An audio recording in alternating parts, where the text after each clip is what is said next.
Yes, and as I was mentioning about hitting jaws and cannon into reds, it nearly happened there.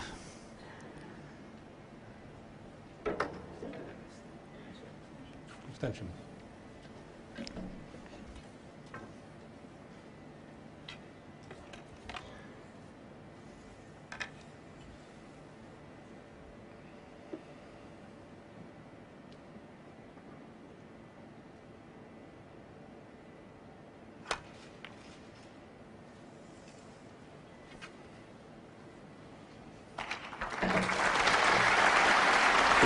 Yes, well played.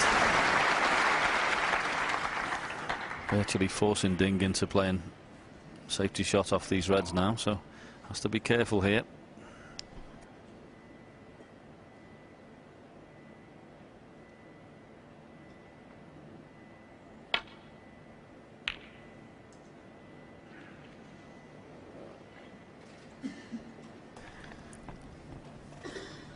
Just got the red a little bit too thick, and this is a chance for Marco. I'm sure he'll take this red on. Will he play for the pink or the black?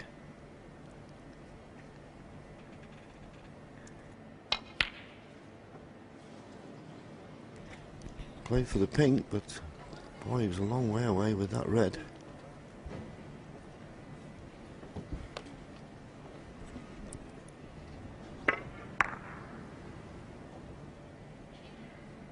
Didn't even get in the jaws.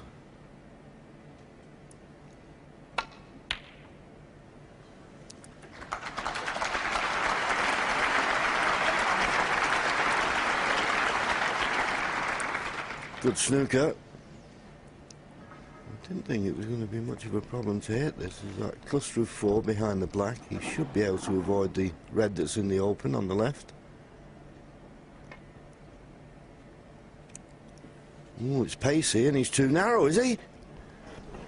Well, he hits it, but what a careless shot that was. John, why has he played it that way? Surely twice across the table, coming in the other angle for the reds on the right-hand side is the shot to play. You can't leave one. I don't honestly know why he played it that way. You're virtually impossible to leave a red playing at the other side. And now, not only has he left the red, perfect angle on the black. Very strange way to play that. Yeah, and well, he did hit the red, but so you could say he just hit it much too hard. But as you say, the way he went was very risky, and it could cost him here.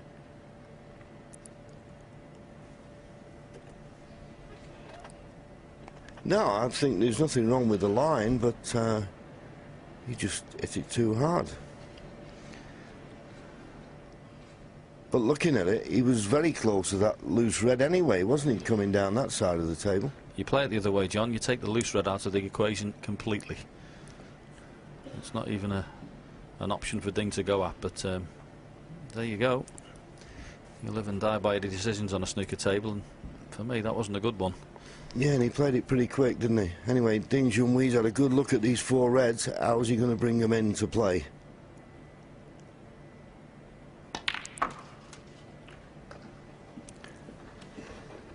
Well, he decided to go into them with pace. Sometimes you can play a controlled cannon, but he felt that he needed to split them open, and this red does go to the right corner. So it's pretty good. He's just 5 points behind. Frame winning chance, you'd have to say. I don't blame him for having the cue ball clean there. Sometimes these little shots can get a kick. 9. And you feel certain that the red on the left-hand side is going to be very key in this frame. Fancy Ding removing these 2 reds. It's all about what he can do with that red on the left-hand side. 16.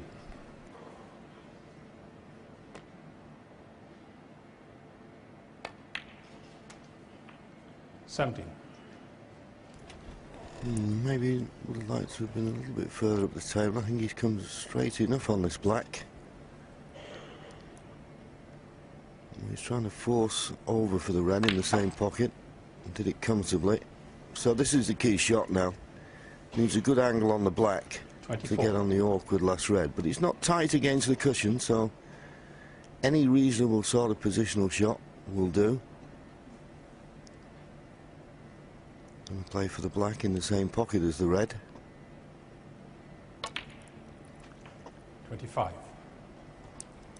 It's always nice if you've got the red you're trying to get on in your eye line, but I don't know. He's not absolutely inch perfect on this black. Good cueing needed.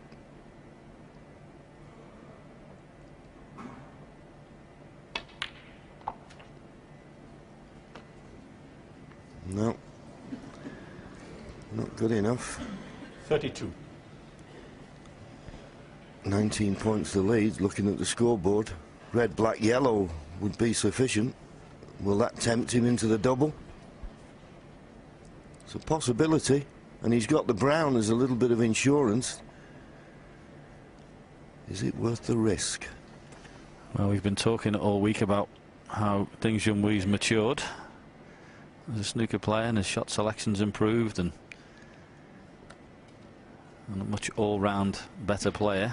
We'll find out now what he's going to do. Would you play the double, John? Oh yes, I wouldn't even think about it, to be honest with you. You know, it's helped a bit by the brown being safe, but if he knocks this double in, he gets on the black, you feel.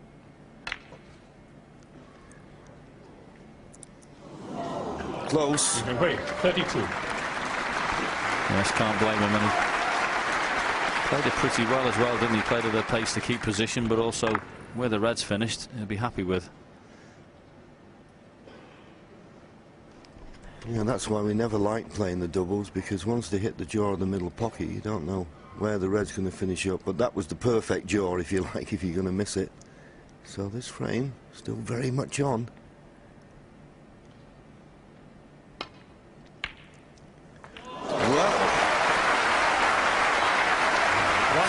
Expect him to play the pot. I mean, I'm not doubting him, but did he play that? There was no hand up of apology or anything like that, so I presume he did. I don't think Ding can quite believe that red went in. But he certainly played this, and if it rolls another inch, he's got an excellent snooker. Fabulous shot. And of course the key to that shot, John, was he brought the brown into play. Yes, and brought it into play right in the middle of the table.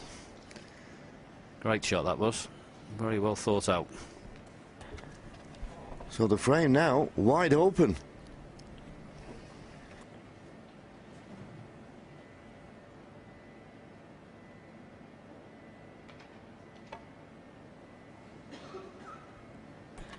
Long way away. Oh, and a miss. Marco full. That is the problem with this shot. We can draw the line where he's going to play, but you want to come off two cushions. If he just comes off one cushion and hits the yellow off one cushion, he's more than likely going to knock the yellow. I don't think that white's anywhere near where it should be.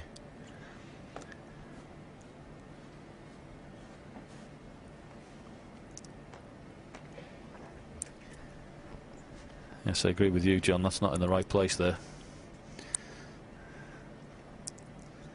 It just makes such a difference, doesn't it? Particularly when you're trying to slide off a cushion and make it two cushions, and you can see how close he's got to get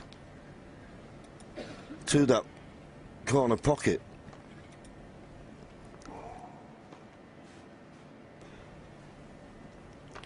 That's what he's trying to do, and the white isn't exactly where it was before, so it just makes the adjustment slightly more difficult. But once again, not got the pace of this. Oh, and a miss.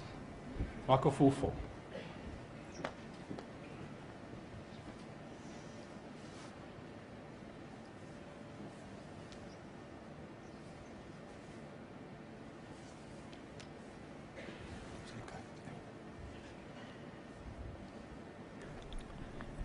Now, third attempt.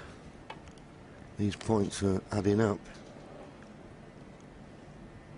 Will he catch the jaw? That's what will happen, you see. You get so close to the pocket, you catch the jaw, and you don't hit the yellow. It's a very difficult shot, this. Marco just sat there with a little smile on his face, because now he's only 6 points behind. That's not hard enough, is it?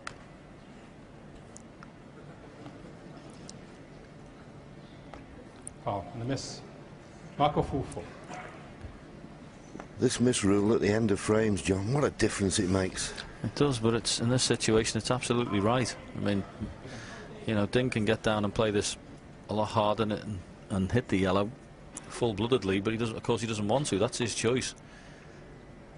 And he doesn't want to hit the cushion and miss the yellow, otherwise he'll leave it on. He'll leave it on. Foul and a miss. Marco full 4. And that's what he was frightened of from the word go. And in the end, that's what he's done.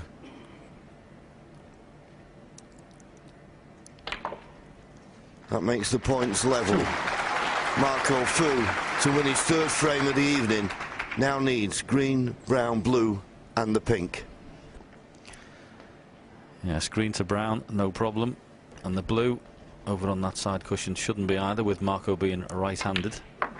Yeah, sorry, John, my mistake. Of course, with that many fouls being given away, I didn't realise that Marco had crept into the lead. I thought he was still 2 points behind. So just brown and blue needed.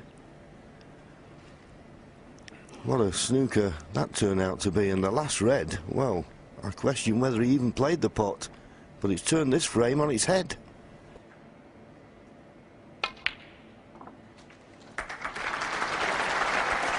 The one place you didn't want to finish, close to the cushion, playing the blue into a blind pocket. Yes, and more importantly, close to the blue. At least if you're further down the table, I always felt as if you could see the angle a little better. When they're close like this, it's very difficult to work out. Oh, this is a big shot. You just feel that he's going to take it on, but it's missable. A lot of hard work's gone into this frame.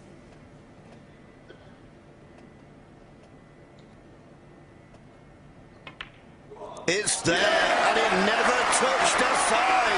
So Junhui will be wondering at the moment where his next frame's going to come from. He started the evening 6-2 in front.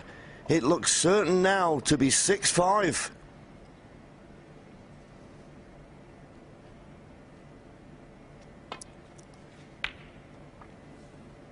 Didn't bother with the pink. Junhui will come back to the table, obviously. Just needing the one snooker, 16 points. The difference, 13 left on the table.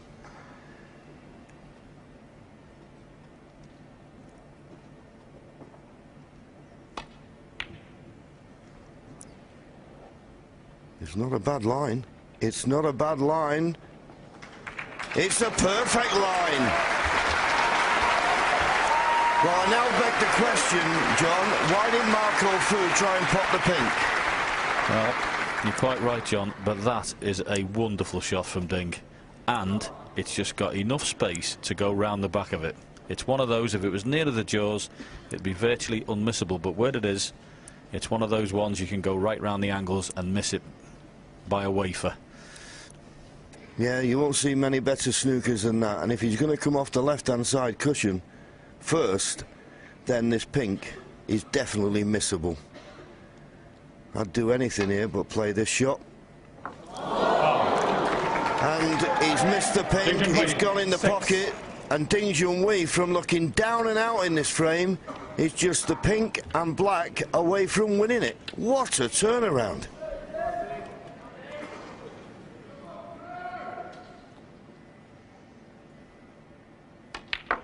Well, this could be pivotal with a capital P. What a frame of snooker. 6. Incredible. Well, it is absolutely amazing the things that can happen on a 12-foot by 6-foot table. Junhui looks to have lost it. He needed a snooker, he got it.